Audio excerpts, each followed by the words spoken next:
Hello everyone. Today we learn about the object-oriented concepts in Java. That is the OOPS concepts.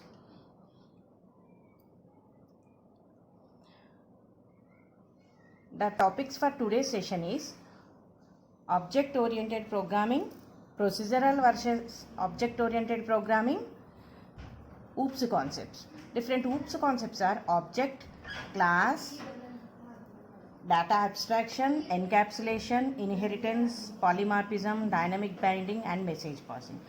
These concepts we learn in detail. Java, initially developed by James Gosling at Sun Microsystems and released around 1995. Object-oriented programming. It is a modern programming method to design a program using classes and object. Class is the blueprint or prototype from which objects are created. Objects are the real world entities that has their own properties and behaviors, such as the book, chair, car, pen, table, etc. are the objects. These are the examples of the different objects. And this is the class. For example, car is the class, and a class can have its own properties and behaviors. Properties such as color, size, capacity and model for this car. Behavior, car can start, stop, move forward, move backward. These are the behavior of this class car. Okay. The major objective of the object programming is to eliminate unfavorable features encountered in procedural approaches. Procedural versus object-oriented programming. The differences between these two programming approaches are: procedural approach is known as the POP, procedural programming approach.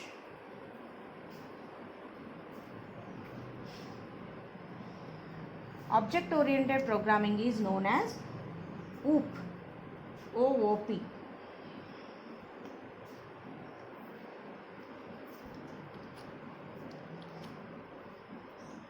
Procedural programming is the top-down approach, while object-oriented is the bottom-up approach. And procedural programming deals with the algorithms, object-oriented programming deals with the data. And in procedural programming, the data is divided into functions. And in this, data is divided into objects. It needs very less memory. And object programming needs more memory that of procedural approaches. And it doesn't have the access modifiers. And OOPS programming languages have the access modifiers like public, private, protected and etc. And data can be moved freely from functions to functions in the system in POP programming languages. And it is the less secure. And objects can move and communicate with each other through the member functions. Through the member functions only they can communicate each other. And object-oriented program is more secure. Examples for the procedural approach is C and Fortran, etc. Examples for the object-oriented program is C++, Java, C#, etc.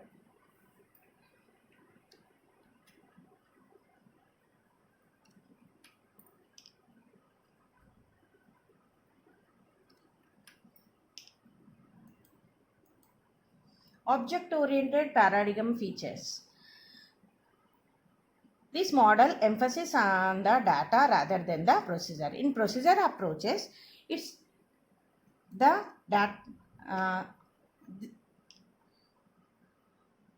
they concentrate on the programming, concentrate on the procedures. In the object-oriented model, we concentrate on the data.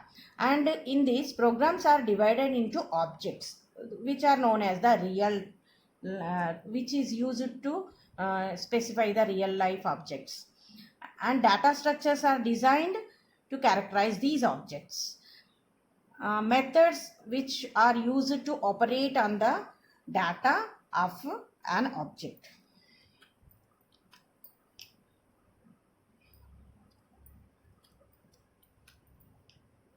Methods are used to operate the data which the object consists. And data is hidden and cannot be accessed by external functions. This concept is called the data abstraction. And objects may communicate with each other through the methods. We can easily add the new data and new methods as we require. And it follows the bottom-up approach.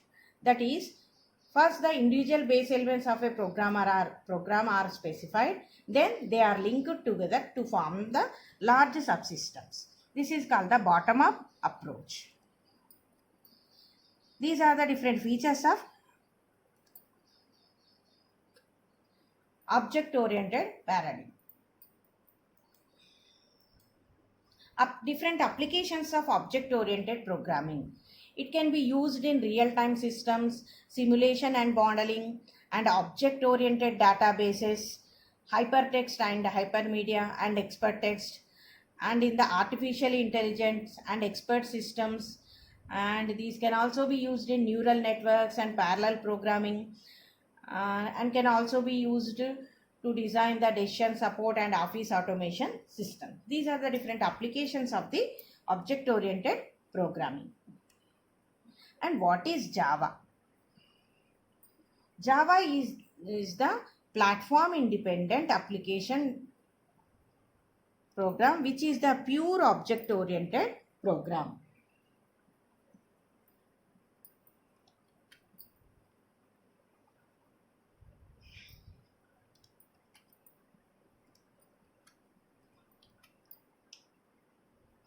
This is a computing platform for application development and an object oriented, and it is the class based and concurrent programming language, which means that everything in the Java programming can be specified as the class only, and class consists the data and methods are called the member functions. And Java can run on all platforms, and that is free to access. And this is the concurrent programming. Concurrent means executing multiple processes at the same time. And Java is the platform independent, means it can execute in any type of operating system by its bytecode generator. And Java is simple, secure, robust, complete, object-oriented. We call the Java as the true object-oriented program, and it is the platform-independent high-level language. Java is also the portable, multi-threaded technology which gives the high performance to this programming language.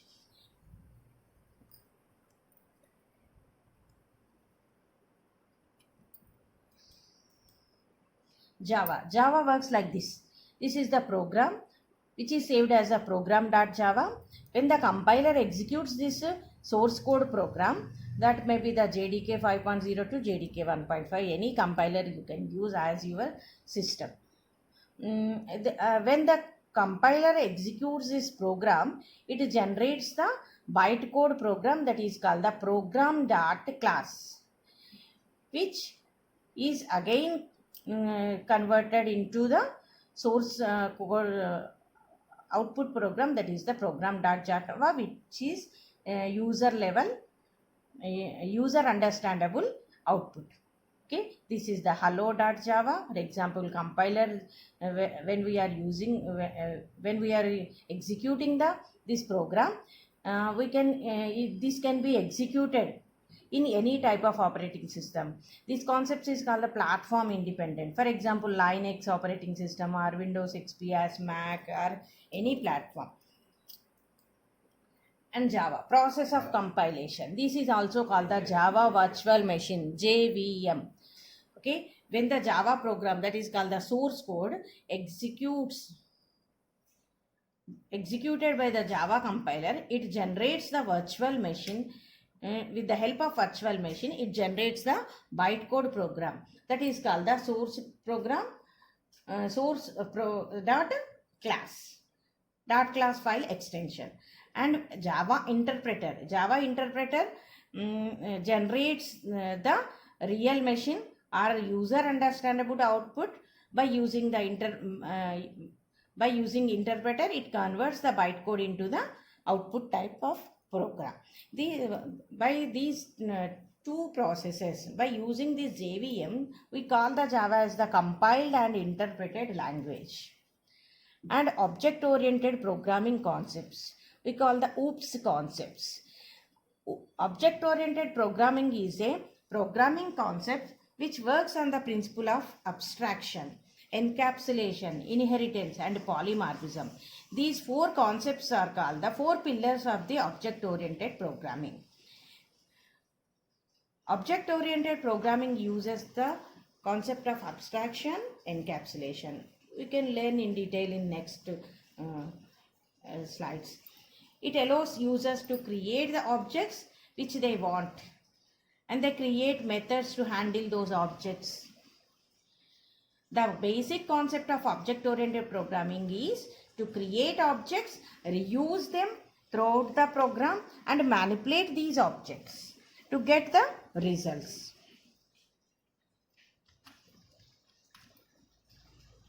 Okay, we create the objects, reuse them by the concept of inheritance throughout the program, and manipulate these objects to get the results.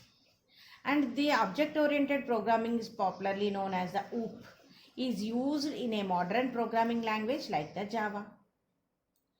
Okay, it has several advantages over the procedural approaches, that is the procedural programming languages.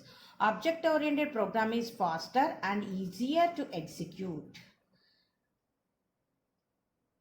by the JVM concept, Java Virtual Machine concept. Object-oriented programming provides a clear structure of the program, and it helps to keep Java code dry. That is the don't repeat yourself, and make the code easier to maintain, modify, and debug. We can easily maintain the data, means we can easily add, we can easily modify the data existed, or we can easily add the new data to the existed data. And it also make it possible to create full reusable applications with less code and shorter development time.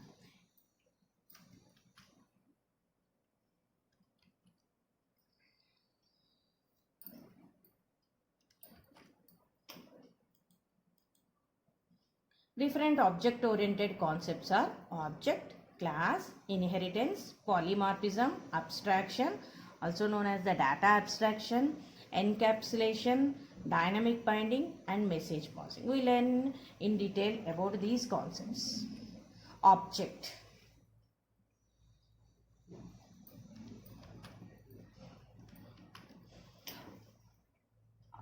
An instance of a class is known as the object. And these are the basic runtime entities in object-oriented programming system. And real-world entities which has the state and behavior all called the objects. For example, book, chair, car, pen, bicycle, bike, chalk, anything. The objects which has the different states and different behaviors are called the objects. Those can be used in the objects. And these objects contain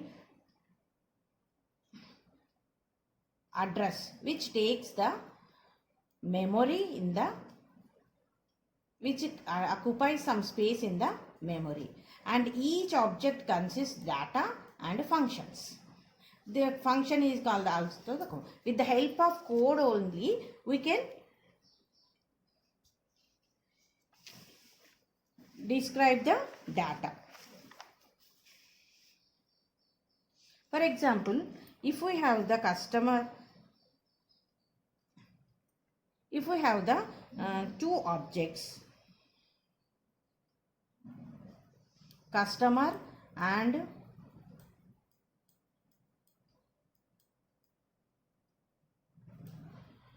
account.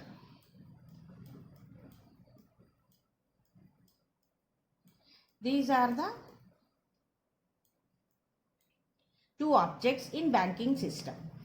Then the customer object may send a message to the account for requesting for the balance. Okay, this is the representation of an object. Here object is the student and objects consist data and functions. Data is the properties or states of the student. Student can consist name, roll number, marks, class, etc. Okay, functions means the functions which operate on these data. With the help of marks we can calculate the total, we can calculate the average, we can calculate the grade, etc. Okay, this is the representation of the object. Here we are taking the example as the student.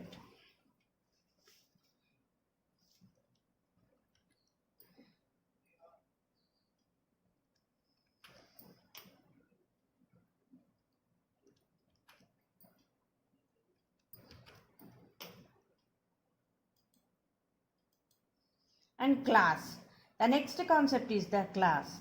Class is the blueprint from which objects are created. Blueprint of objects is called the class. And the class is also known as the collection of objects.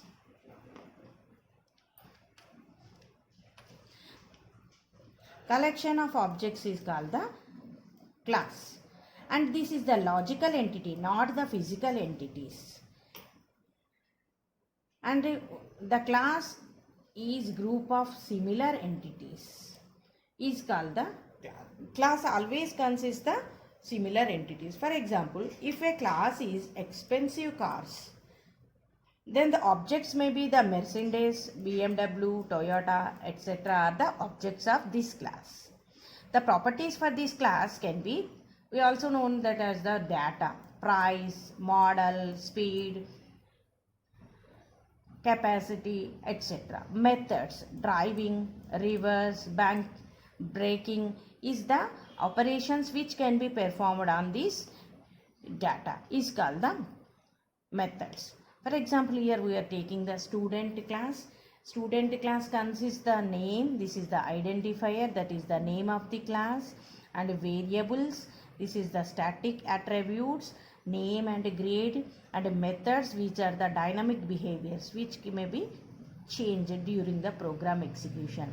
Get name and print grade are the different behaviors of this data. For example, here I am specifying the two instances of this class student. Student 1 and student 2. Student 1 whose name is the Harsha and who got the 9.5 has its grade.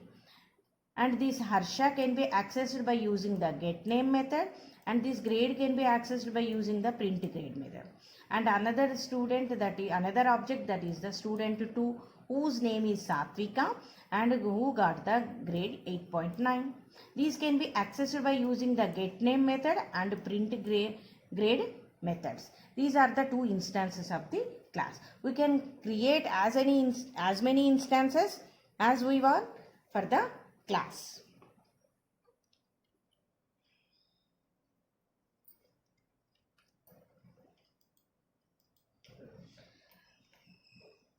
And class and objects are the two main aspects of the object-oriented programming. So, class is the template for the object. Class is the template for object, and an object is an instance of the class. When the individual objects are created, they inherit all the variables and methods from the class. Okay, for example, here we are taking the fruit class, and objects for this is the apple, mango, orange. Apple, mango, orange are the different objects of the fruit class. What it can consist, the fruit can consist the taste, color, size as its variables. And it can fruit can be used for eating, for cutting, like this. Okay, and apple can access these members from the fruit class, mango can access these members from the fruit class, and orange can also access from these class. Okay, objects is the instances of the class, and they inherit all the variables and methods from the class. The methods and variables which are defined in the class, those can be accessed for those all can be accessed for the different objects as the different. Okay, here is also a fruit and mango. Okay.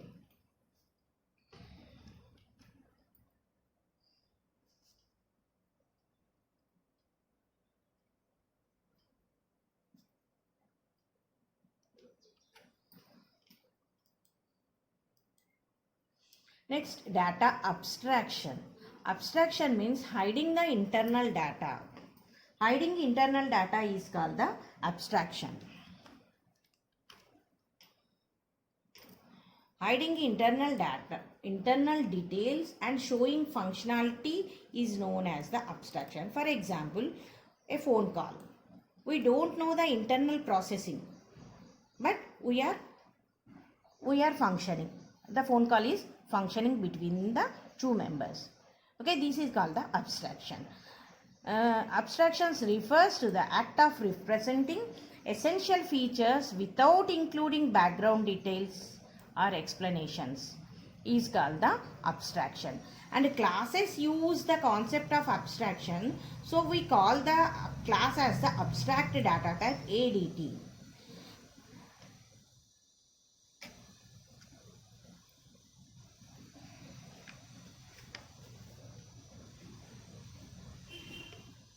And classes are defined as the list of abstract attributes such as size, weight, cost and methods which operate on these attributes. And the technique for creating new data type for the application is known as the data abstraction. In Java, we use the abstract class and interface concept to achieve this concept abstraction.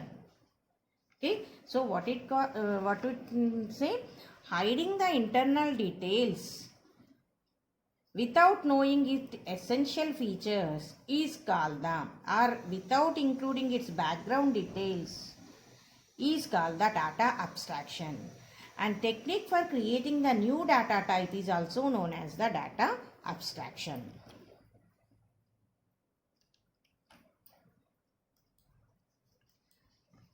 Encapsulation. The another main concept of the object-oriented programming is encapsulation. Encapsulation means combining.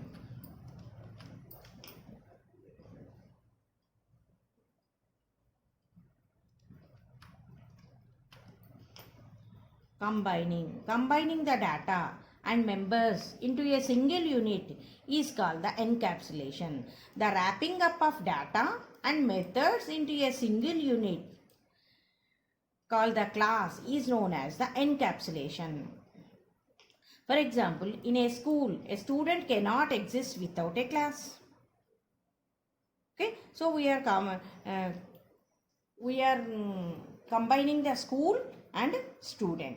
Example is the capsule. Okay, this is the encapsulation.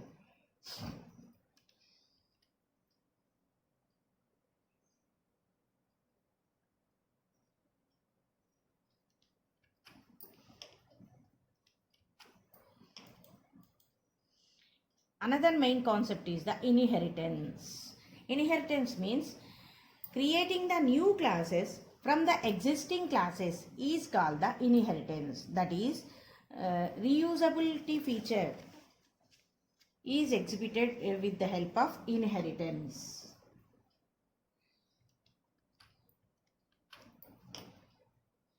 Deriving the new classes from the base classes or old classes is also known as the inheritance. That means the process by which object of one class can acquire the properties of another class. When we are creating the new classes, it acquires the properties are behaviors of the already existing class which it is derived. And it also inheritance supports the hierarchical classification. The principle behind this is the derived class shares the common characteristics with the class from which it is derived. The common characteristics can be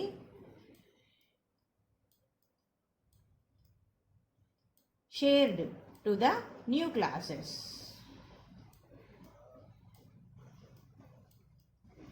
Is called the inheritance.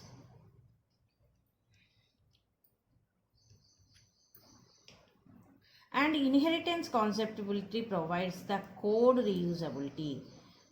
It means we are creating the new classes from the existing class. Means we are again using the data and members from the already existing class. For example, here bird is the class, and the new subclasses, that is the flying bird and non-flying bird, which are derived from the bird class. Flying bird and non-flying bird can share the properties of the bird. Bird can consist the different properties, like the bird can have the wings, bird can move, bird can fly. These are the properties, and those properties can be used. And bird consists the wings, those are the properties. Flying, as the flying bird and non-flying bird can also has the can also share the properties from the bird. Okay, but flying birds, and again the flying birds can be again divided into different types. For example, robin, parrot, crow, pigeon, these all are the examples for the flying bird. And non-flying birds, for example, penguin, kiwi, hen, these all are the non-flying birds. And inheritance is used to achieve the runtime polymorphism. To implement the runtime polymorphism, we use the inheritance.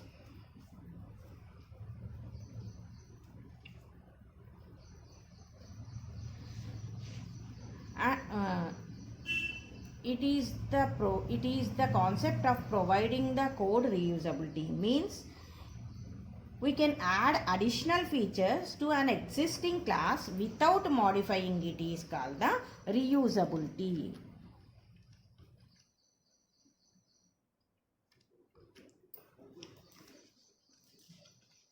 Different types of inheritances.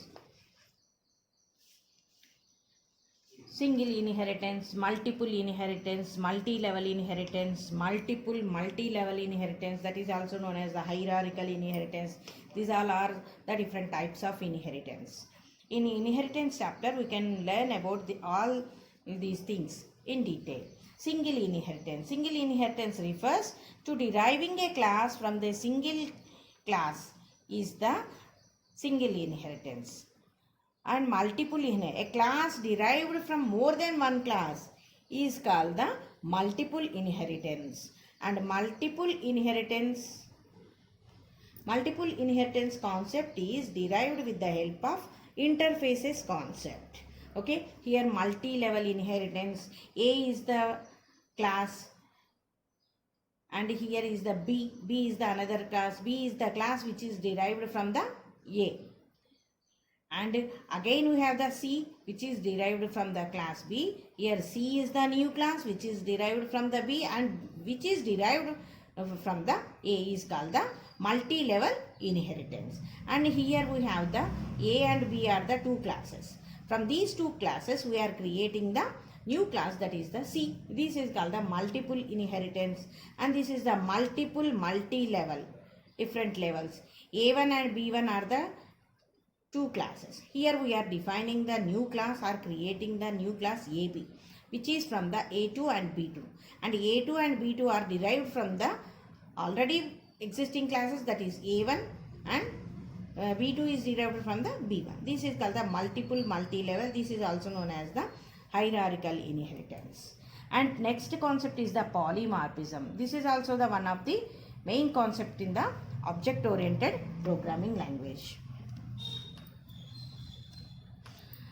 Polymorphism is the Greek term. In this, poly means many and morph means forms. Means polymorphism means many forms. That is, it means the ability to take more than one form is called the polymorphism.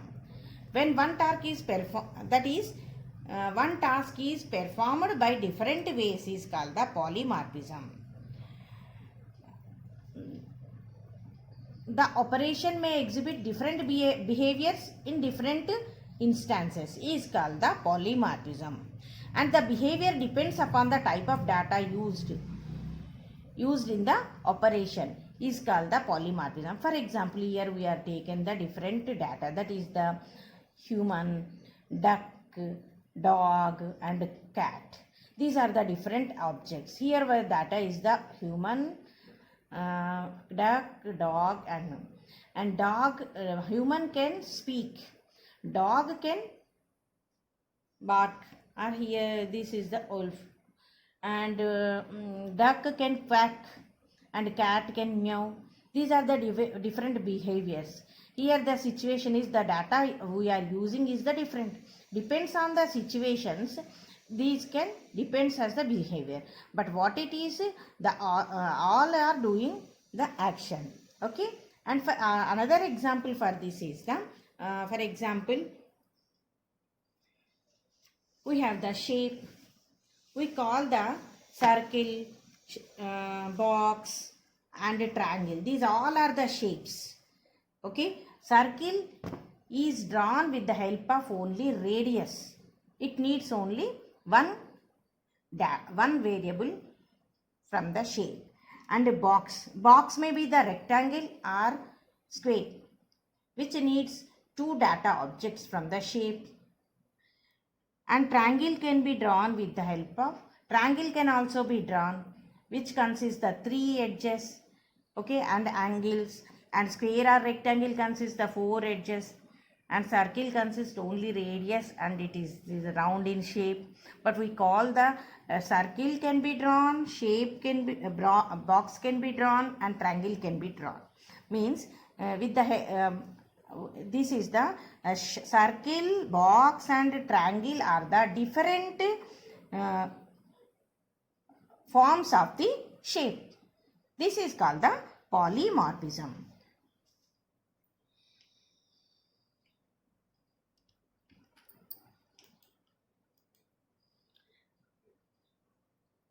There are two types of polymorphisms.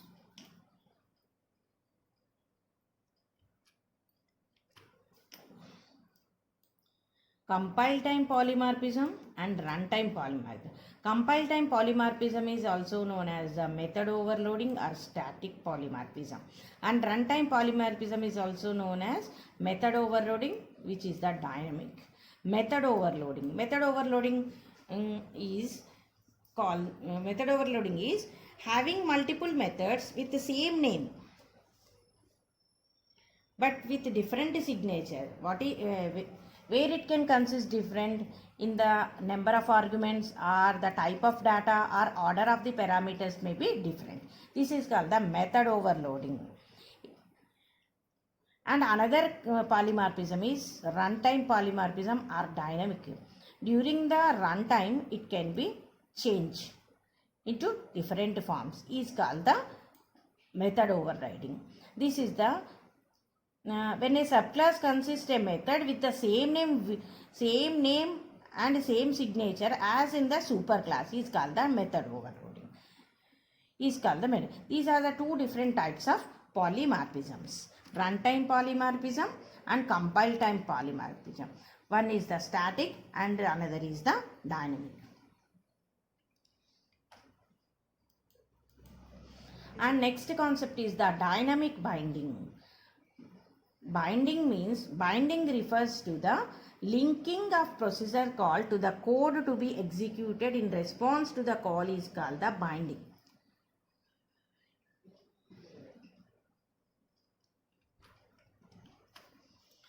Binding means linking.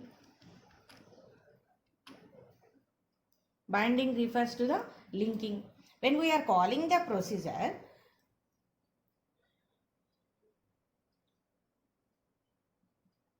there may it generates the link between the calling statement and the procedure. That is called the binding. When it generates a dynamic, means at runtime only it binds with the code. That is called the dynamic binding. Means dynamic binding means the code associated with a procedure call is not known until the time of the call at runtime. Without executing that program, we cannot bind those things. We can only bind the calling procedure and called function with the in dynamic only, and means runtime only. And this dynamic binding is associated with polymorphism and inheritance.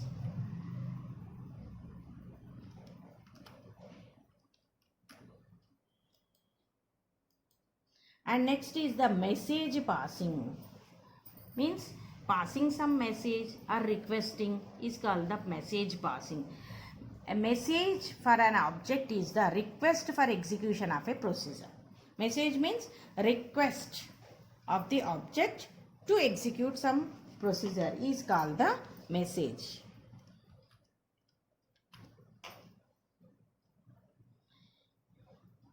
And message passing is the process of invoking an operation on an object is called the message passing. For example, here we are doing the employee dot salary. Within the brackets we are specifying the name. This is the calling method. We are passing the message. Here employee is the object and salary is the message, and name is the parameter which contains the information. We are requesting the salary of the employee. Okay, here we are using the dot operator. For the message passing, we use the dot operator. Dot operator combines, this is the object and this is the method. This is the functionality of this employee. With the help of salary, we know the what is the salary belongs to this employee.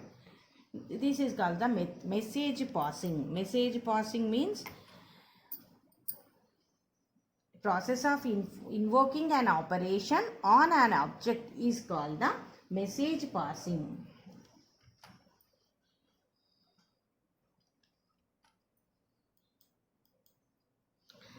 In summary, we learn in this video, an object is an instance of a class. Okay, we can create the class with the data and member functions, and object is the blueprint for this. Class is the blueprint for the object, real life objects, and objects are the instances of the class. For example, if we create the class car, then Maruti, Santro, Alto, these all are the different objects of that class.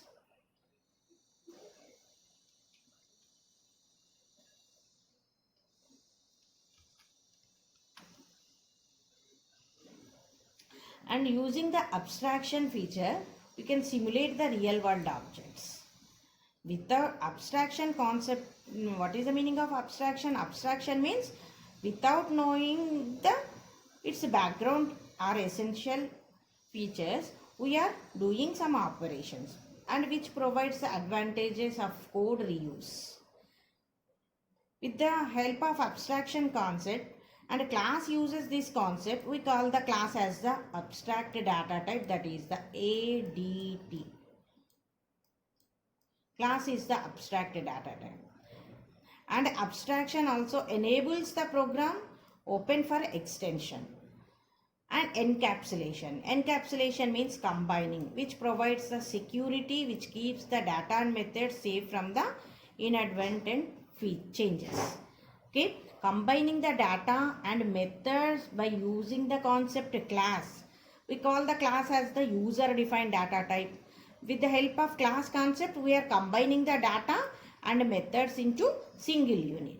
And inheritance. Inheritance is the reusability concept, which is the parent-child relationship of the class, which is mainly used for the code reusability. We are creating the child class from already existing parent class. Means we are deriving the child class with the parent class. Means we are sharing the properties and behaviors from the parent class. No need of again and again deciding the defining the members of the class. Okay. For example, here we have the employee is the parent class. Then we can define the part-time employee, contract employee as the child classes. And employee consists the employee ID, name, address, designation, salary, all these. And these child classes also share these employee name, employee identification number, salary, job, all these from the parent class. Only difference is these child classes is part-time lecturers consist some consolidated pay or class-wise payment, but non-contract employees consist some consolidated pay for monthly basis, like this. Only this is the difference. But from the employee class, part-time employee and contract employee sharing the common attributes, okay, which are defined in the employee class. We are not defining in the its child classes. And another concept is the polymorphism. Poly means many, morph means many forms. Means again and again you data consists different forms is called the polymorphism. Okay. The operation exhibits different behaviors in different situations is called the polymorphism. For example, if we write the A plus B, if we write A plus B, A and B, we are adding the two numbers A plus B. What is this place? This is the polymorphism. This is called the operator. Operator behaves like when the A and B are the two integer variables, then plus act as the integer addition. Plus, here plus operator we are using as the addition. When A, B are the two integer variables, then it acts as the integer. When A and B are the two float variables, then plus is acting as the float addition. If these variables are the double type data type, then these plus is acting as the double addition. So only one data acting as the different depends on the situation. Instances means when these data is depends on the data, the operation performs different behaviors is called the polymorphism. Okay, this concept is the operator overloading, that is not included in the Java, which is exist in the C++ language.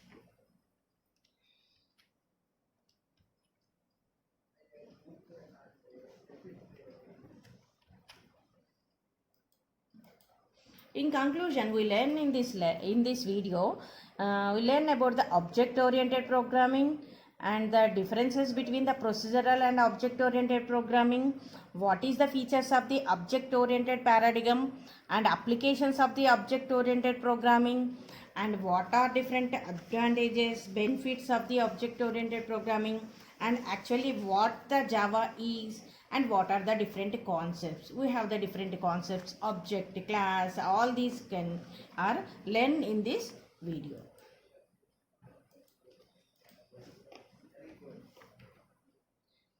Thank you, one and all.